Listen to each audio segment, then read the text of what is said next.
It's not an accident that the axiomatic Western individual is someone who was unfairly nailed to a cross and tortured. It's like, yes, right, exactly. So what do you do about that? Well, I thought about that for a long time too. It's like, well, you don't get together in a damn mob, because all that does is allow you to be as horrible as you could possibly imagine and suffer from none of the consequences.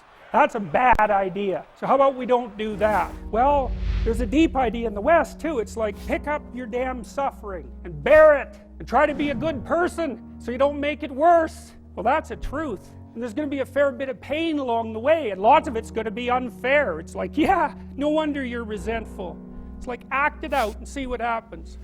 You make everything you're complaining about infinitely worse. There's this idea that hell is a bottomless pit, and that's because no matter how bad it is, some stupid son of a bitch like you could figure out a way to make it a lot worse. So you think, well, what do you do about that? Well, you accept it. That's what life is like. It's suffering. That's what the religious people have always said. Life is suffering.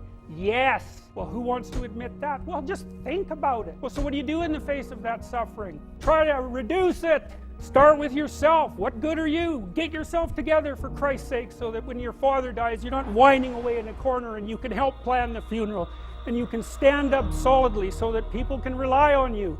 That's better. Don't be a damn victim. Of course you're a victim.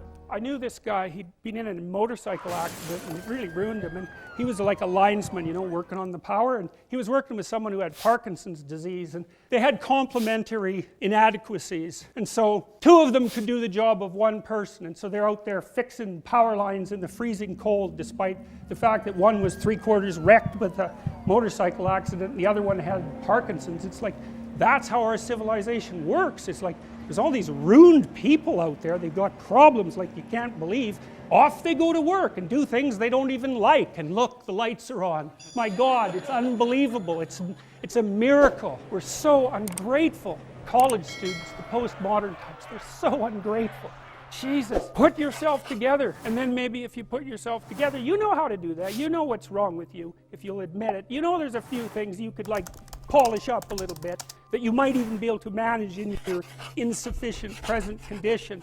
And so you might shine yourself up a little bit, and then your eyes will be a little more open, and then you can shine yourself up a little bit more, and then maybe you could bring your family together instead of having them be the hateful, spiteful, neurotic, infighting batch that you're like doomed to spend Christmas with. And then you got to figure out, well, can you figure out how to make peace with your idiot brother? And probably not, because he's just as dumb as you, so how the hell are you going to manage that?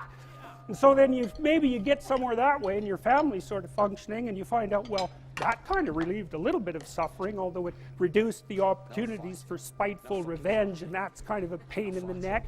And so then you get your family together a little bit, and you're a little clued in then, at least a bit, because you've done something difficult that's actually difficult. You're a little wiser, and so then maybe you could put a tentative finger out beyond the family and try to change some little thing without wrecking it.